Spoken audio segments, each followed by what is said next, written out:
Vamos a continuar con enfermedad pulmonar obstructiva crónica.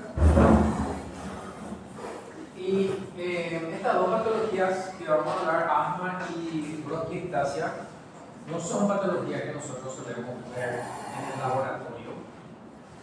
Son patologías más de, como se decía antes, de resorte clínico. Porque nadie se hace una biopsia para hacer un diagnóstico de asma. Nadie se hace una biopsia para hacer un diagnóstico de bronquiectasia. Pero hay que por lo menos tratar de correlacionar los hallazgos morfológicos que a veces se encuentran en las piezas raras, una pieza quirúrgica, pero eventualmente no la autopsia. De hecho, la definición de asma bronquial es variada y lo que tiene que reflejar su definición es que es una enfermedad inflamatoria y caracterizada por una hiperreactividad de las vías aéreas. Y esa hiperreactividad se manifiesta por episodios de broncoconstricción. ¿Okay? Lo otro que tenemos que mencionar es que es reversible.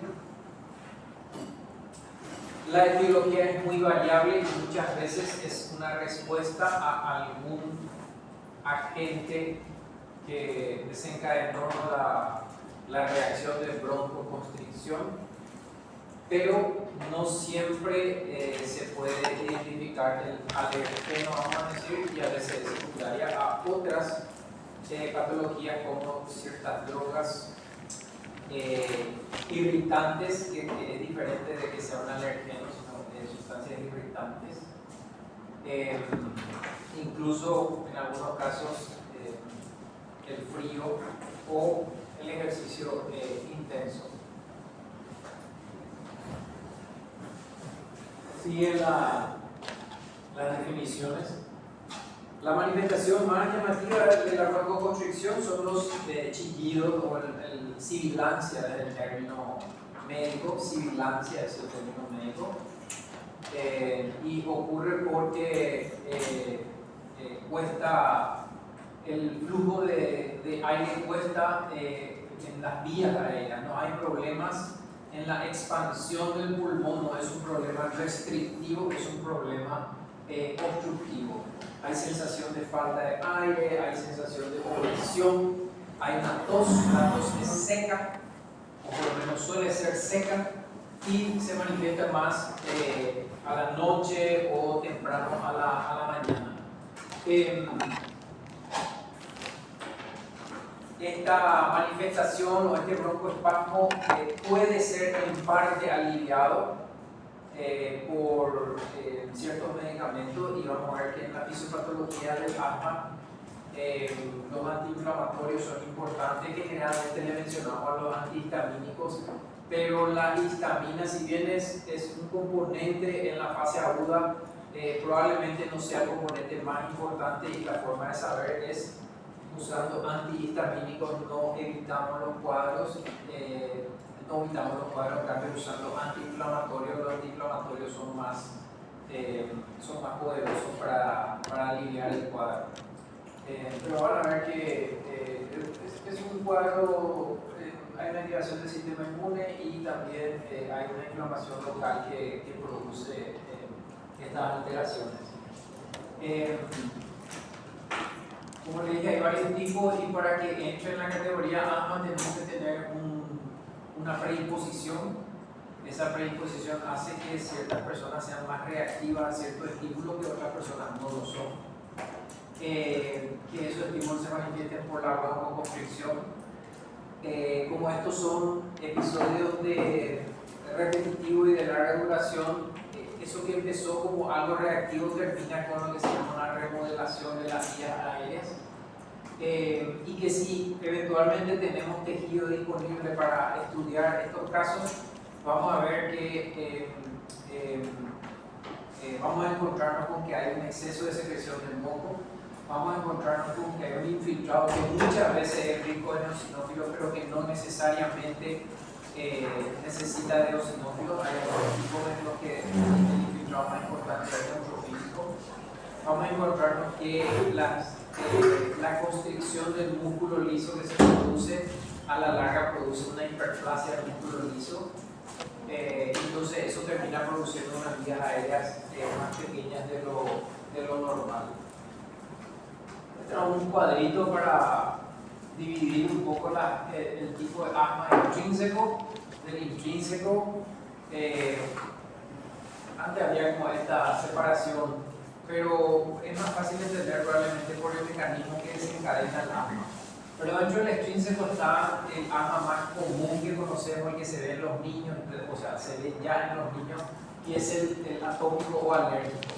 El factor desencadenante es algún alergeno, un polvo ambiental, por ahí tiene que ver algo con ácaros, pelo de animales, etc.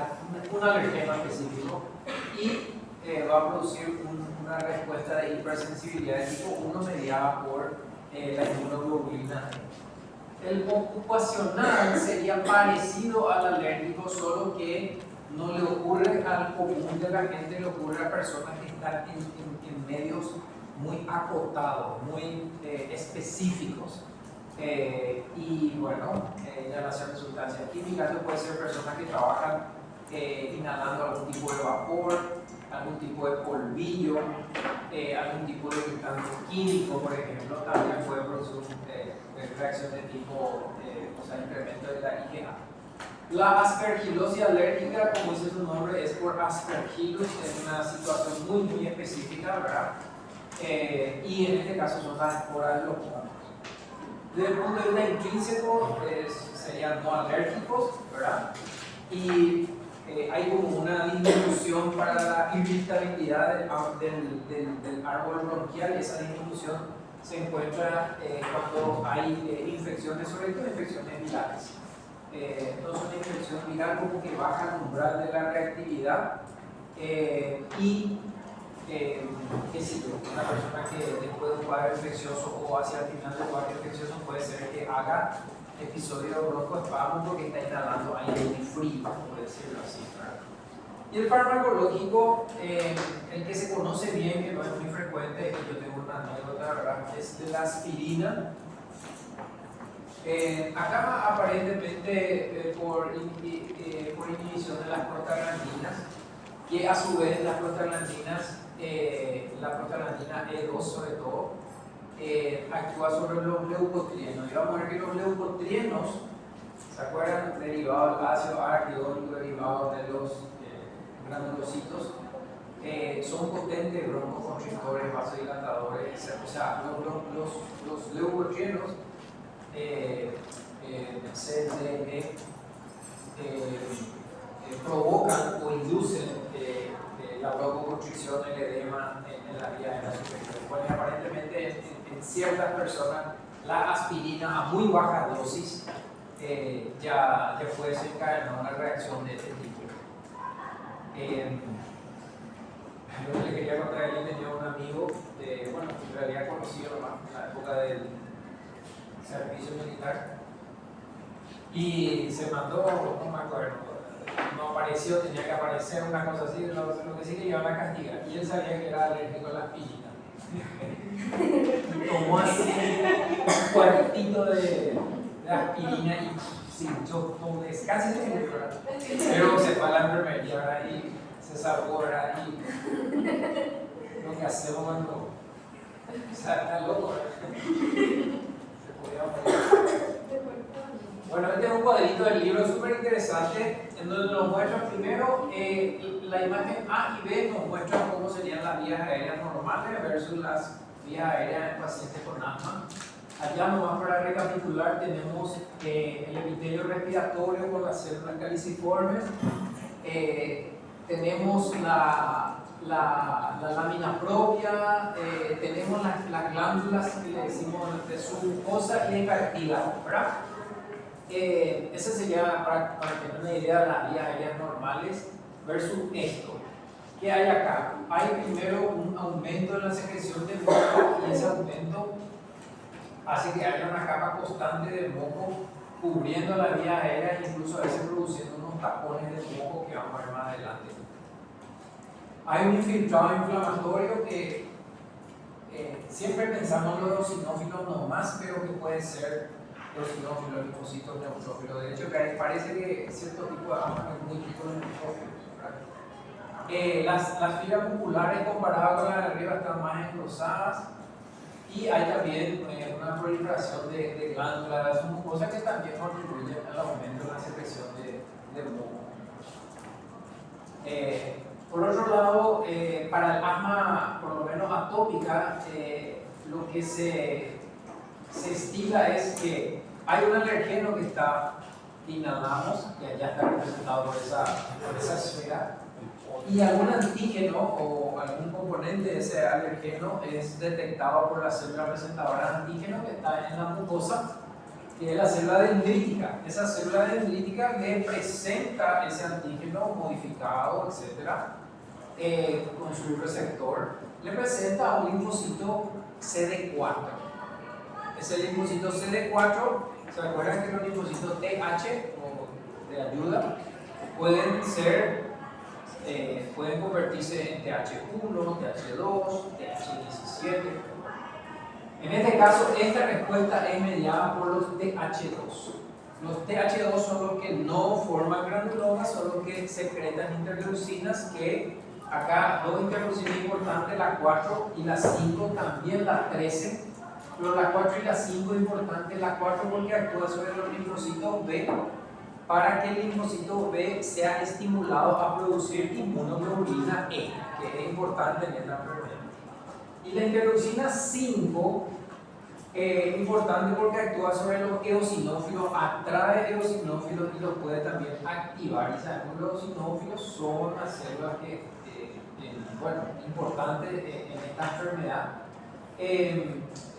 Por un lado, tienen receptores para inmunoglobulina en su superficie y también pueden ser estimulados. Por otro lado, liberan el contenido en sus gránulos, sobre todo en la segunda fase de la enfermedad. La liberación de inmunoglobulina E, que está allá arriba, hace que esas moléculas de inmunoglobulina queden ancladas en la superficie de los mastocitos. Los mastocitos tienen receptores para la fracción constante de la inmunoglobulina que se ancla y queda como si fuera una especie de receptor ahora para el mastocito. Entonces el mastocito está cargado ahora con estas moléculas de inmunoglobulina E. Podemos decir en este momento, en esta primera parte, que hay una sensibilización de la mucosa. La próxima vez que un antígeno parecido entre a la mucosa o a la submucosa, donde están las células inflamatorias, se va a encontrar el antígeno, se va a encontrar con la inmunoglobulina E que está ya en los eosinófilos y los mastocitos. Y eso va a hacer que se activen estas células y liberen el contenido de sus gránulos.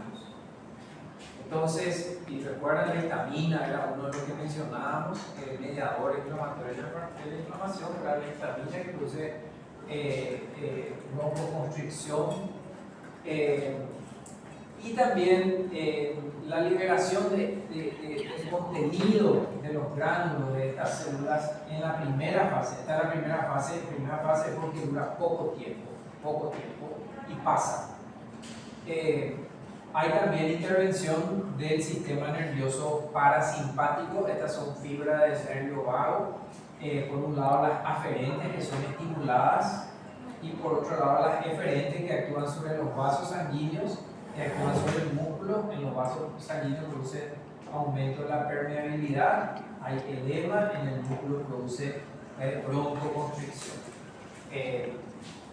Esta primera fase entonces es más bien mediada por la liberación del contenido de gránulos, sobre todo en los mastocitos. La segunda fase es la que proviene del reclutamiento de células inflamatorias en la mucosa, a partir de la liberación de citosina, leucotrienos, etc. Entonces llegan células inflamatorias, acá lo que llegan eosinófilos, neutrófilos, linfocitos, pueden llegar macrófagos. Y esta esta llegada de células inflamatorias es capaz de reproducir los mismos estímulos para la broncoconstricción, aumento de la permeabilidad vascular, aumento de la secreción del moco y sobre todo la liberación de contenido de los gránulos de los eosinófilos, daño a nivel del epitelio, que es una característica, como vamos a ver ahora en algunas biopsias. Hay daño del epitelio de revestimiento. Este epitelio que se daña más el moco forman unos tapones en la luz de las vías aéreas que mientras más pequeñas son las vías, más obstrucción producen. Y son responsables de la clínica realmente. Bueno, esta es una imagen parecida para el arma extrínseco y para el arma intrínseco, que le dicen que es por estimulación de algún irritante o de temperaturas muy frías. Se dice que es la estimulación de las fibras nerviosas un importante componente que detecta, vamos a decir, el irritante o el cambio de temperatura, etc. Y que la respuesta refleja, o la respuesta de la estimulación de estos nervios actúa a los vasos, músculos, incluso a nivel de las glándulas para producir los mismos cambios: aumento de secreción de moco, vasodilatación con edema y broncoconstricción. En general conocemos asma en los niños, ¿okay? Es la población un poquito mayor, pero también hay adultos con asma. Generalmente el asma que empieza de niño suele mejorar cuando crece el paciente, vamos a decir, ¿okay? Y en algunos casos regresa. ¿Sí? Podría, por ejemplo, mejorar, pero no tener más esa crisis asmática, pero ponerle que se quede así. Está por aquí, pero ya empieza un chillido del pecho. Es que tenés esa predisposición, realmente tenés esa. Yo no soy asmático, pero yo sí me he dado cuenta que he tenido pequeños episodios de broncoconstricción y es por el chillido que yo para darme cuenta, por lo menos, me induzco lo más o menos, ¿verdad? Que hago así y de repente hace ese, y es porque hay un grado de broncoconstricción, ¿verdad? Pero generalmente se asocia a cuadros de infecciones, por ejemplo, virales. A veces, a mí por lo menos, me parece que hago casi un episodio así muy suave con ciertos alimentos. Pero yo por lo menos no me conozco asmático. Pero sí conozco. Cualquier producto que te causa alergia, entonces te puede generar una. Lo que pasa es que la alergia se puede manifestar de varias formas. Hay gente que lo único que le hace es le saca ronchas o abones. Abones es cuando tenés edema, así con pequeñas elevaciones en la piel, ¿verdad? El que hay que temer, hay dos cosas que hay que temer. Uno es la obstrucción de la glotis, eso es lo que hay que tener mucho miedo a eso. Y otro es que no te produzca un shock. Y el shock es una vasodilatación generalizada, muy complicado, ¿verdad? Pero eso creo que en una persona que no tiene antecedentes es muy difícil que ocurra. Hay gente que es muy alérgica a picaduras, por ejemplo, y esa gente tiene que cuidarse muchísimo.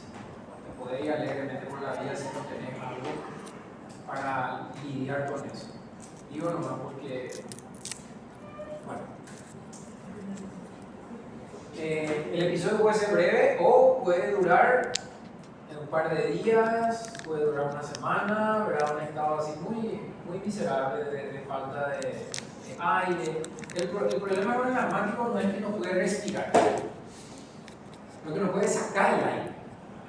Eso es lo que es, no puede sacar el aire.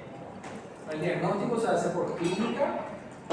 La eosinofilia solo ocurre si el asma es de origen alérgico. Si el asma es de origen por algún irritante, entonces no va a haber eosinofilia. ¿Okay? No va a haber eso. En el esputo, si es que se llega a estudiar el esputo, podemos encontrar a veces eosinófilo, esto es cuando el componente es alérgico. Los espirales de Kurtzman se llaman, que son moldes de moco de vías aéreas muy pequeñas o incluso de ductos de glándulas, que son, y cristales de Charcot-Leyden. Los cristales de Charcot-Leyden son producto de los eosinófilos. Son unos cristalitos que recuerdan un poco a los cristales de colesterol por su forma, pero son bien eosinófilos y tienen una sustancia, la galectina 10. Esa sustancia que está en esos cristales es capaz de inducir un proceso inflamatorio en la pared bronquial, por ejemplo. En la patología, como les digo, lo que sabemos de asma es por si hubo algún estudio de vamos a ver ahora una foto. Gente que, por ejemplo, murió en lo que se llama el estatus asmático, se le llamaba antes, o sea, un estado de ataques de asma repetido que no mejoraban, y el paciente se muere literalmente asfixiado, hace cianosis y no puede respirar, etc. Bueno, ahí vamos a encontrar los tapones mucosos, que si son muy si son muy severos, podemos ver a simple vista, y en la microscopía también vamos a ver los espirales de Kurtzman. ¿Okay? Eso va a producir en el pulmón un pulmón muy hinchado, muy cargado de aire, porque no puede sacar el aire, no es que no puede meter, no puede sacar, entonces el pulmón está más hinchado. Edema, inflamación, esto es la mucosa, y vamos a encontrar eosinófilo o neutrófilo, vamos a ver los cristales. Y la hiperplasia de glándulas mucosas y también de la pared muscular. Bueno, esto es autopsia y le voy a explicar porque no van a saber así nomás. Pero cuando se hace una autopsia, bueno, después de hacer la ectoscopía, etc., lo primero que se abre es la pared del tórax. Y para eso se hace un corte en B, más o menos de la mitad de esta parte hasta aquí, y después se extiende hasta el pubis y se levanta estas partes de la piel, los músculos se levantan, se expone el tórax y se saca, se corta, ¿verdad? A nivel de los cartílagos se corta ¿cómo es que se llama? El peto externo, el esternón, ¿verdad? Y la parte de adelante de la costilla. Entonces se remueve. Y usualmente, estos son cortes que son más o menos estándar, vamos a decir. Usualmente, le estoy explicando todo esto, porque usualmente la punta del pulmón está acá detrás de la costilla. Porque el pulmón no tiene aire. Okay, está muerto yo lo sé. No tiene aire. Entonces, así están los pulmones y no se ve, porque se ve muy poco. Y acá, por ejemplo, en esta foto, los pulmones casi se están tocando. Eso es porque tienen mucho aire. ¿Por qué tienen aire? Porque tienen mucho moco y el moco no le deja salir al aire. Entonces, esta foto que parece una tontería está mostrando que el pulmón tiene mucho aire. Eso es lo que estamos viendo. Y esta es una foto de macroscopía del pulmón en donde aparentemente realmente no hay grandes alteraciones. No sé, en alguno de estas luces bronquiales puede ser que se vea que hay un poco de moco, pero es como difícil de apreciar.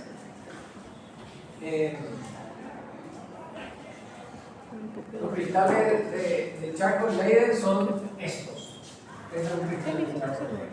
Esto es producto de los eosinófilos.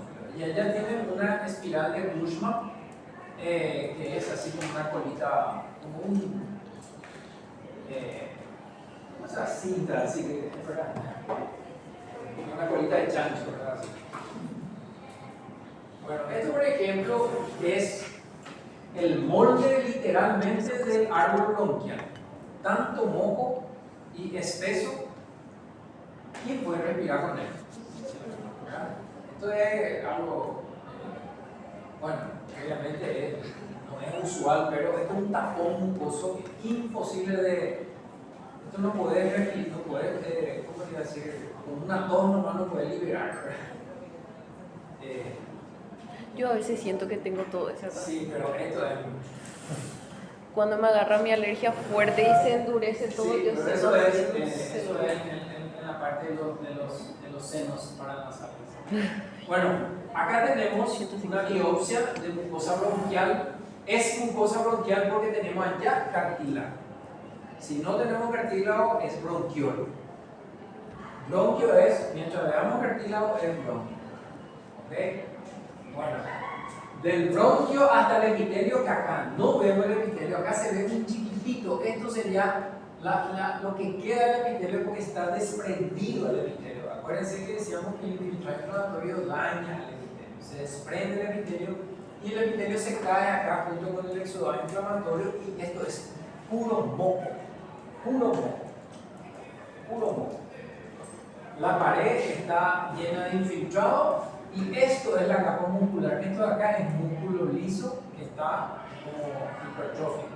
Acá un gran aumento para ver más que hay muchos eosinófilos en nuestro infiltrado inflamatorio. Acá, para mostrar otra alteración que solemos ver en todas estas vías aéreas hiperreactivas. Por un lado, el epitelio que parece que no está completo, ¿verdad? Quedan apenas las células basales, etc. Y lo otro que solemos ver en estados de alergia, vamos a decir, es esta fibrosis que hay inmediatamente por debajo del epitelio. Se le dice engrosamiento de la membrana basal, pero eso es mucho más que membrana basal. Pero esa fibrosis es muy peculiar. Fíjense cómo le sigue al epitelio en toda la... Y estos que están acá son infiltrados de eosinófilos y también el músculo que es, una vez más, el músculo es prominente. Bueno, entonces, esto es lo que tenemos para A. La otra patología de vías aéreas, que también es una patología de diagnóstico clínico, imagenológico, pero que a veces nos encontramos en la autopsia o a veces el tratamiento debe remover una parte del pulmón que es un foco de infección permanente y podemos encontrarnos en una pieza operatoria que es la bronquiectasia. La bronquiectasia es una condición en la que hay una infección de las vías aéreas de los bronquios acompañado de una dilatación permanente del calibre de estos. Entonces, hay dilatación más infección. Las dos cosas tienen que haber para que sea bronquiectasia. ¿Ok? Y vamos a ver en la fisiopatología que para que ocurra esto necesitamos de algún tipo de obstrucción y de infección en cualquiera de los órdenes, pero necesitamos que haya estos dos elementos, obstrucción e infección. Bueno, entonces está asociado a obstrucción e infección. Alguna patología que produzca obstrucción bronquial, puede ser un tumor benigno o maligno. Si es maligno, tiene que ser maligno no tan agresivo, vamos a decir, porque si es agresivo no le da tiempo. Un tapón de moco, un cuerpo extraño, en los niños es muy común los cuerpos extraños, para se meten por la nariz o nada, qué sé yo. Condiciones congénitas o hereditarias, en este caso la bronquiectasia congénita sería pacientes con, por ejemplo, fibrosis quística. La fibrosis quística, pacientes con fibrosis quística tienen secreciones no solo en las vías aéreas, sino que en el páncreas, etc., que son muy espesas. Entonces se favorece la producción de tapones. El síndrome de Cartagena, por ejemplo, no sé si se acuerdan, yo me acuerdo en histología leí por primera vez el síndrome de Cartagena, que es un problema de la motilidad de los cilios.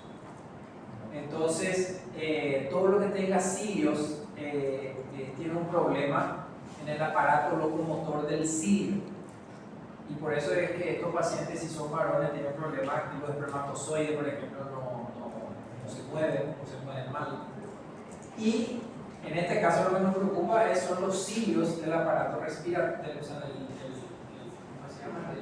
El endotelio respiratorio, porque si hay parálisis de los cilios, entonces no hay forma de mover el moco y se acumula el moco y se forman tapones de moco. Y en las inmunodeficiencias serían pacientes que nacen con alguna característica.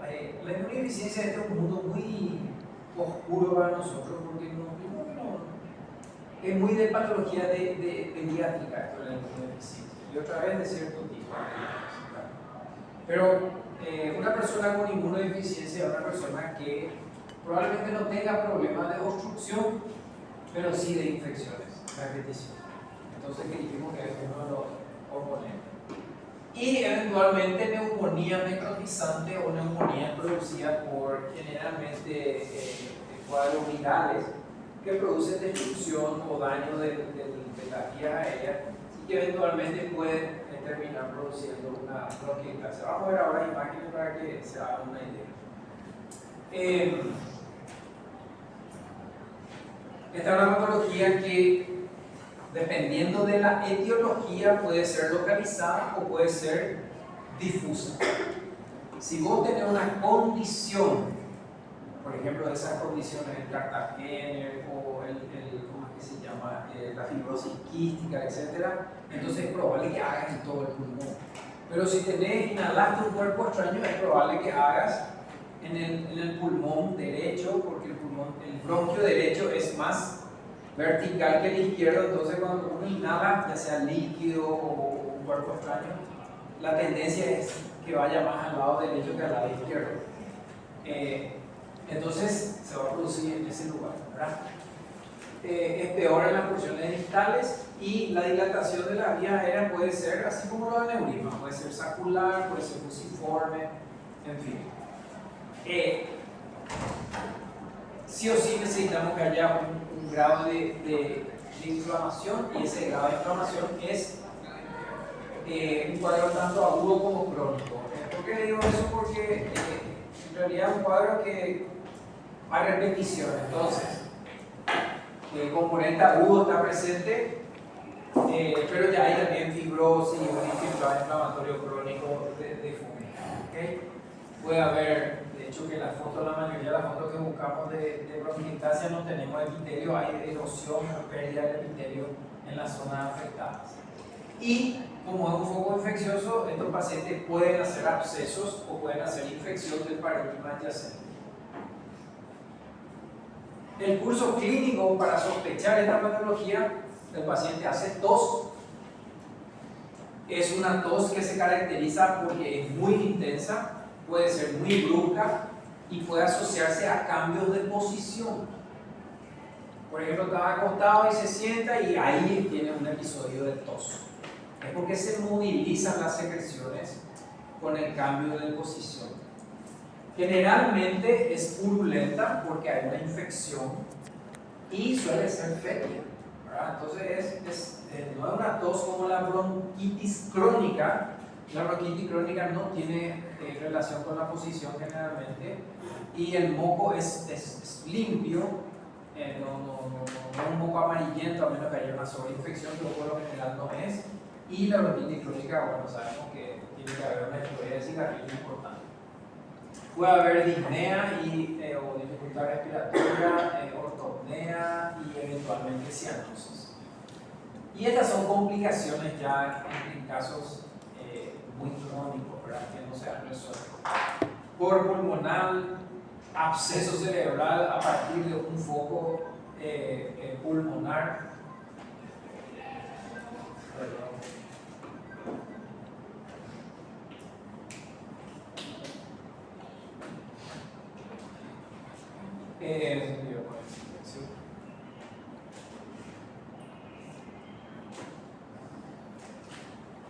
Y eventualmente amiloidosis por el cuadro inflamatorio crónico persistente. La amiloidosis es, en este caso, una amiloidosis reactiva, no una amiloidosis neoplásica. Bueno, acá tenemos una autopsia a un paciente con bronquiectasia. La bronquiectasia vamos a reconocer porque vamos a ver las vías aéreas, o sea, los bronquios, los vamos a ver muy dilatados. En este caso tiene una forma medio tortuosa. Y el dato para que ustedes sepan, para que sea más fácil de entender, es que vemos a simple vista, estamos viendo las vías aéreas que literalmente están por llegar a la pleura. En circunstancias normales, cuando tengamos otro pulmón, vamos a mirar, más o menos 2 o 3 centímetros antes de la pleura es lo último que vamos a ver con nuestro ojo, una luz bronquial. Porque después ya son chiquititas, ya no vemos. Entonces, si yo sigo viendo una luz bronquial y estoy cerca, es porque está dilatado. Esta es la forma objetiva de saber que está dilatado, porque estamos ya cerca de la pleura. ¿Okay? Lo otro es la pared que está como engrosada. Bueno, acá tenemos otro ejemplo. Por el corte no se ve así una estructura larga, pero este tipo de cosas estamos prácticamente a medio centímetro de la pleura y yo sigo viendo una luz, ¿verdad? Lo otro es, acá estamos en una superficie pleural y estamos viendo esta adherencia fibrosa. ¿Esto qué quiere decir? Esto es evidencia de un proceso inflamatorio crónico. Acá hubo exudado inflamatorio, se organizó y esto se llama adherencias. ¿Okay? Estamos viendo adherencias. Y de este lado también tenemos estas dilataciones. Algo que, bueno, vamos a ver en la segunda clase es cuando hay infección en el parénquima pulmonar, por lo general las zonas en donde hay exudado inflamatorio se hacen más pálidas y se hacen más duritas. Eso no podemos saber, ¿verdad? Pero esta zona, no sé si ven acá, hay como medio granular parece esta parte acá, comparado con esta zona que no tiene. Esto es porque hay infección en el tejido pulmonar adyacente, en los alveolos. ¿Okay? La infección del parénquima pulmonar se llama neumonía. ¿Okay? Es lo que vamos a ver ahora en programa. Neumonía. Y la neumonía puede ser multifocal,